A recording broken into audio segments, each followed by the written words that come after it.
Hello everyone, welcome back to my YouTube channel. तो बच्चों, आज की इस वीडियो में मैं आप लोगों को बताने वाली हूँ जो अभी आप लोगों ने एम्स नर्सिंग का एंट्रेंस एग्जाम दिया है।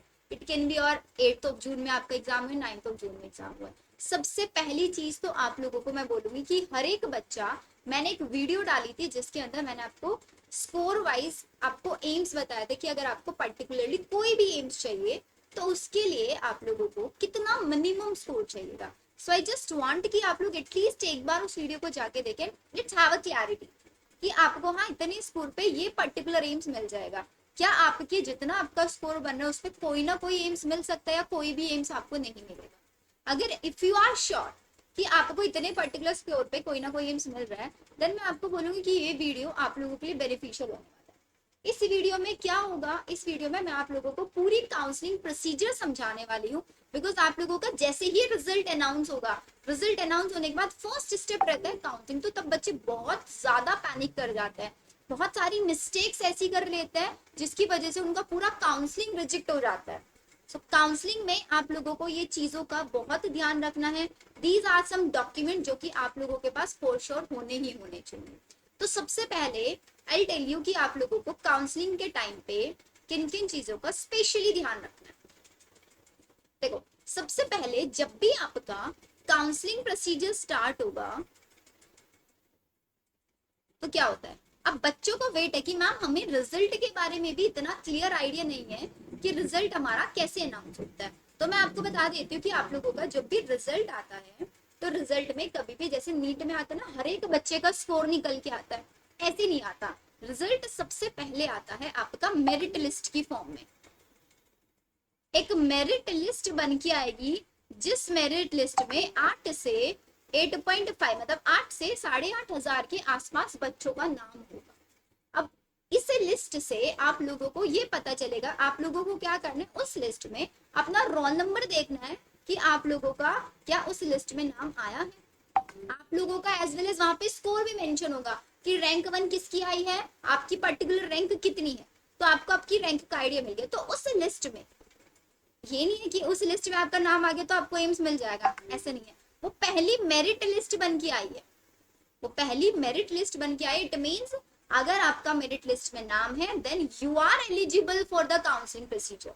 आप काउंसलिंग कराने के लिए एलिजिबल हैं। तो पहली चीज आपका मेरिट लिस्ट में, मेरिट लिस्ट में बच्चे सोच रहे होंगे मैम मेरा नाम आएगा नहीं आएगा। अगर आपका स्कोर है 45 प्लस या फिर मैं बोल देती हूँ 40 प्लस भी, कैटेगरी वाइज वैसे ही वेरी करता है, बट जनरल ओबीसी वाले जो बच्चे हैं वो मान के चलना, आप लोगों का अगर स्कोर है 55 प्लस तो आपका नाम उसमें मिलेगा। SC ST वाले बच्चे अगर 40 प्लस है तो आपका नाम वहां पे मिलेगा, आपका नाम है, आप काउंसलिंग करा सकते हैं। देन उसके बाद जैसे ही काउंसलिंग प्रोसीजर स्टार्ट होगा तो आपको एम्स की वेबसाइट पे जाके रजिस्ट्रेशन करना है। न्यू रजिस्ट्रेशन आपको वहां पे करना है। कैसे रजिस्ट्रेशन करना है, कैसे नहीं करना है, पूरा लाइव मैं आप लोगों को सेम चैनल पे समझाऊंगी। तो अगर आज आप मेरे चैनल पे नए हैं तो चैनल को सब्सक्राइब जरूर कर लेना, बिकॉज बहुत सारी बेनिफिशियल वीडियोस आप लोगों को यहाँ पे मिलने वाली है। पूरे यूट्यूब पे मैं फ्री काउंसलिंग बच्चों को प्रोवाइड कराऊंगी कि अगर आपका मेरिट लिस्ट में नाम आए तो आप कैसे ना कैसे करके एक पर्टिकुलर एम्स में पहुंच जाओ।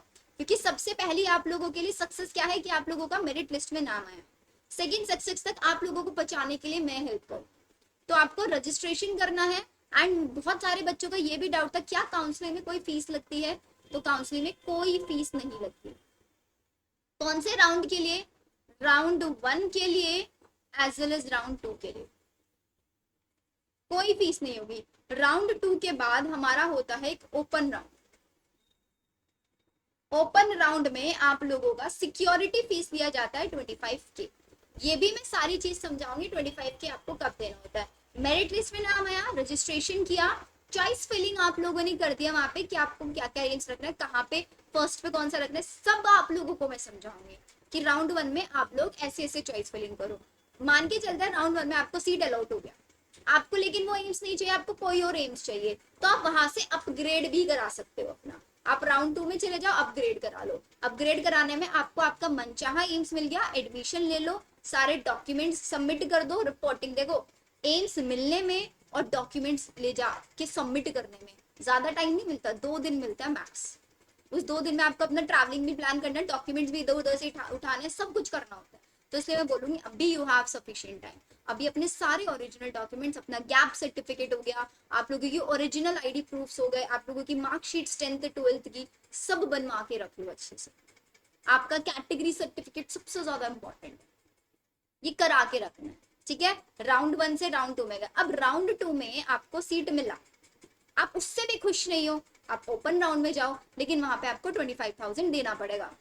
अगर आपने राउंड ओपन राउंड में कोई सीट मिला और आपने उस सीट को ले लिया तो आपको 25 रिफंड हो जाएगा, उसमें से जो पर्टिकुलर एम्स आपको मिला है उसका जितना भी सिक्योरिटी फीस मैक्स 2,000 के आसपास लगता है, 2,200 मान के चलो, वो कट करके आपका सारा रिफंड हो जाएगा। आपने फर्स्ट राउंड में काउंसलिंग कराया, सेकेंड राउंड में कराया, सीट नहीं मिला, आपने ओपन राउंड में चले गए, 25,000 आपने दिया, काउंसलिंग कराया, सीट नहीं मिला, तब भी आपका फीस रिफंड हो जाएगा। लेकिन अगर आपने ओपन राउंड में बैठे 25,000 दिया, ओपन राउंड में कोई सीट मिली और आपने उस सीट को नहीं लिया, आप टाइम से रिपोर्ट नहीं करा पाए, तो आपके 25,000 रिफंड नहीं होंगे। ये चीज आपको ध्यान रखना है। तो फर्स्ट राउंड, सेकेंड राउंड और ओपन राउंड, फर्स्ट राउंड में फिल होने के बाद जितनी सीट्स बच जाएंगी वो सब सेकेंड राउंड में जाएंगी, सेकेंड राउंड के बाद जितनी सीट्स बच जाएंगी वो सारी सीट्स ओपन राउंड में जाएंगी। इसीलिए ओपन राउंड में कोई मेजर कट ऑफ नहीं रहती है, बहुत मिनिमम सी कट ऑफ रहती है, लो से लो मार्क्स पे भी ओपन राउंड में सीट मिल जाती है। I make a proper video कि ओपन राउंड में कहाँ तक सीट मिलती है, लास्ट ईयर कहाँ तक मिली थी, सारी चीजें मैं आप लोगों को बताऊंगी। अब जरा आ जाते हैं हम हमारे डॉक्यूमेंट्स वाले पार्ट पे कि भाई आप लोगों को क्या क्या डॉक्यूमेंट चाहिए। मैं ऑलरेडी भी आप लोगों को समझा चुकी हूँ, फिर से मैं बता रही हूँ कि आप लोगों को किन किन डॉक्यूमेंट्स की रिक्वायरमेंट होगी। सबसे पहले आप लोगों को जो सीट अलॉट हुआ है ना, वहां से एक ऑफर लेटर बन के आएगा, एम्स की वेबसाइट से ही वो डाउनलोड होगा। वो offer letter, seat allocation letter, आपने जो फाइनल रजिस्ट्रेशन कराया था उसका प्रिंट निकलवा के बोलते ना प्रिंट फाइनल रजिस्ट्रेशन, वो लगेगा। आईडी, पासवर्ड, आरयूसी तीनों चीजें लिख के रखना। आपका एडमिट कार्ड लगेगा, जब एडमिट कार्ड डाउनलोड किया था मैंने आपको बोला था 2 कॉपीज निकलवा लेना, क्योंकि ये काउंसलिंग के टाइम पे भी मांगेंगे एडमिट कार्ड, वो लगेगा। आपका डेट ऑफ बर्थ का प्रूफ, आपका 10th पासिंग सर्टिफिकेट होगा, क्योंकि 12th की मार्कशीट में डीओबी का कोई प्रूफ नहीं होता, आपकी 12th की मार्कशीट लगेगी वहां पे। आपका self attested copy of certificate from the board showing his, अगर आपके पास 10th में नहीं है, इसके अलावा कोई और बोर्ड है जहाँ पे आप यूपी बोर्ड, डिफरेंट बोर्ड जहाँ पे आपकी डेट ऑफ बर्थ मेंशन होनी चाहिए। आपने 10th और 12th जो है वो पास किया होना चाहिए, किससे, मिनिमम 50 मार्क्स से, SC ST के लिए 45 मार्क्स से, PCB और प्लस इंग्लिश में, ये होना चाहिए।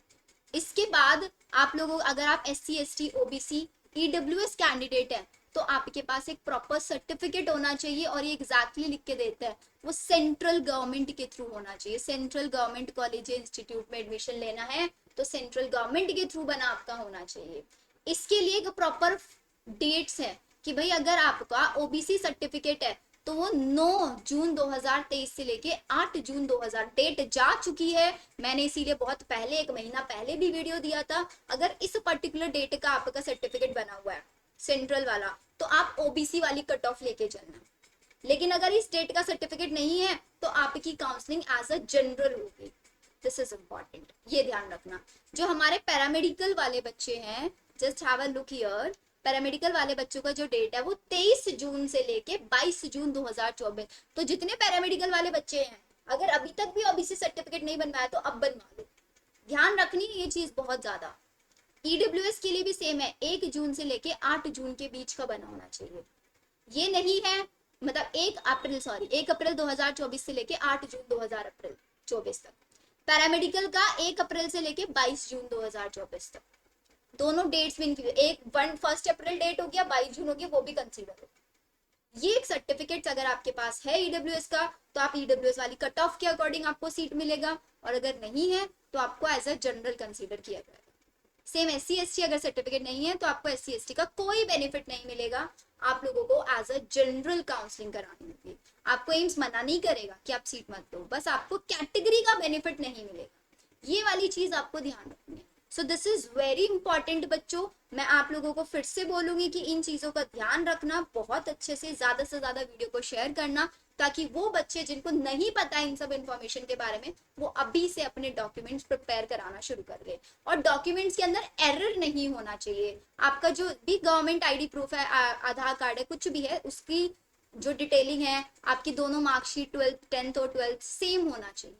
गैप सर्टिफिकेट की अब बात आती है, अगर आपने 1 साल का गैप लिया, 2 साल का गैप लिया, नॉर्मल किसी भी कोर्ट में जाओ या तहसील के पास जाओ, उनको बोलो कि मुझे गैप सर्टिफिकेट बनवाना है, हिंदी इंग्लिश, उसमें सेंट्रल गवर्नमेंट स्टेट कुछ नहीं होता, वो आपको एक गैप सर्टिफिकेट में एक डिक्लेरेशन वो भर के देता है कि इस टाइम से इस टाइम पीरियड तक बच्चा कोई क्रिमिनल एक्टिविटी में इन्वॉल्व नहीं था, कुछ नहीं था, उसने जो गैप लिया एजुकेशनल पॉइंट ऑफ व्यू से लिया, वो करके वहां पे वो स्टैंप लगा देंगे, साइन कर देंगे अपने, बन गया आपका गैप सर्टिफिकेट।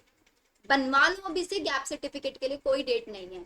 बट हाँ, अगर सोचोगे काउंसलिंग के बाद तो टाइम नहीं मिलेगा, हो सकता है कोई बना के ना दे, एकदम से बना के भी नहीं देता है, तो सब अपना गैप सर्टिफिकेट बना लो। उसका जो फॉर्मेट है, फॉर्मेट आप किसी के भी पास जाओगे उनके पास ऑलरेडी होते हैं format. Is it clear everyone? तो आई होप आप लोगों के लिए वीडियो बेनिफिशियल रहा होगा। मिलते हैं हम हमारी नेक्स्ट वीडियो में। Hi bye everyone.